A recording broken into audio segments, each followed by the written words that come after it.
The Elves and the Shoemaker. Once upon a time, there was a kind but poor shoemaker who lived with his wife. He worked hard every day, but he had barely enough money to buy leather for one last pair of shoes. Shoemaker, to his wife, this is all the leather we have left. I'll cut it tonight and sew it tomorrow. He carefully cut the leather and left it on his workbench before going to bed.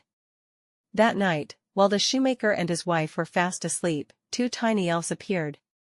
They wore ragged clothes, but had bright, cheerful faces. Elf 1, let's help this kind shoemaker. He deserves it. Elf 2, yes. We'll sew the shoes while he sleeps. The elves worked quickly, stitching and hammering until the shoes were perfect. Then, they quietly slipped away into the night. The next morning, the shoemaker was amazed. Shoemaker, to his wife, look at these beautiful shoes. Who could have made them? The shoemaker placed the shoes in his shop window.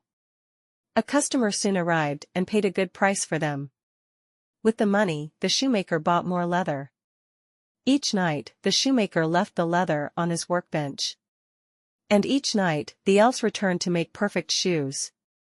The shoemaker's business grew, and he became known for the finest shoes in town. One evening, the shoemaker and his wife decided to stay awake and see who was helping them. They hid behind a curtain and watched as the two little elves appeared.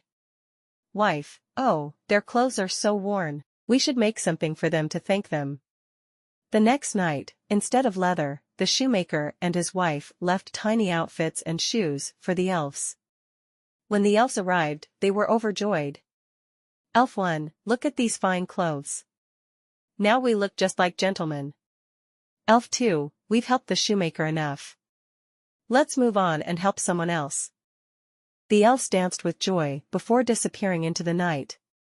Thanks to the elf's kindness, the shoemaker and his wife lived happily ever after.